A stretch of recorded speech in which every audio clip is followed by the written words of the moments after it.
Good morning, traders. Welcome to today's market review. This is Fred Razak at CMTrading. Today is April 13, 2022, and today is Wednesday morning. So looking at the highlights of today, U.S. CPI results lift the markets momentarily. But first, looking at the major economic events of today. Out of Great Britain this morning, we have a yearly CPI number coming out. That's at 8 a.m. South African time.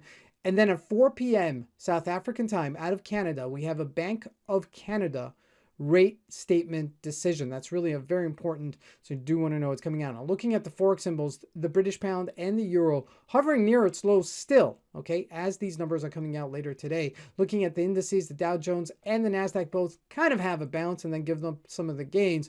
Looking at commodities, gold and oil both gain steadily. And looking at the stocks, Microsoft continues to show weakness and selling off.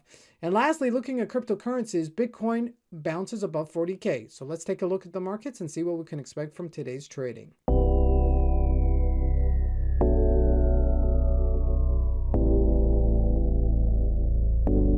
So because this major number is coming out of the Canadian dollar, we're going to take a look at that first. And we're seeing that it's at the top of its range, right? It's right there at 126-ish level. This is a previous support, subsequent resistance. So I do see this, if it does break out, we could see it back in this 127, 128-ish level. Not a big deal because it's still trading in a tight range relatively for a day trade. Now looking at the euro, trading even lower right there at that 108.23-ish level. Really, you know, if we look at it at a timely fashion, I mean, it's in a 30 to 40 pip range, not a big deal, but slowly showing some weakness, but less volume as it's showing that less weakness. So keep that in mind. Now looking at the GBP, right there on its lows. Okay, so especially since this number's coming out, the CPI number coming out, this is really a very important number. So if we do see any bad news coming out, this could further sell down and then take us even lower. Okay, so keep that in mind later today. Now looking at the Australian dollar, still relatively strong. Okay, did retrace a little bit, but still showing some strength in between our two moving averages. So that's coming in as well. Now looking at commodities, gold trading quite nicely, okay, and gaining quite nicely in 1971, okay, gaining that nicely above that 1944, and you saw that it kept on going higher. So we're looking at this right now. It's at resistance-ish level, okay. This is significant, so I'd like to see if it retraces here, okay, or if it does break out, that's really an opportunity to pick it out on the upside, okay. Now looking at crude oil, look at that. We finally broke our wedge formation, right? This is what we spoke about. We're going to break it. We're going to break it on one side. Now, this is not as extreme as we would have liked it to be, okay? We're still in somewhat of a downwards momentum, okay? But we still have that 93.80 to be a support. So we may just find ourselves trading between $100 and $93 interchangeably, okay, as this continues to unfold.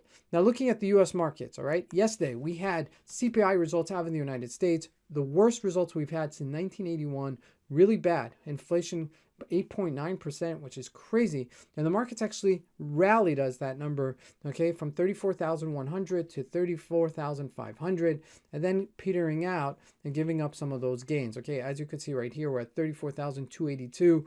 We're slowly just taking this in, okay. We do have support at 34,100. If we do break that, we could see it further decline. Now looking at the NASDAQ, we didn't bounce, showing some tremendous weakness here. So if the markets continue selling off, it's the tech stocks that are going to go first, and that's really indicative, because if we look at Microsoft, look at what it's trading, 282, not really bouncing, even selling off quite aggressively here.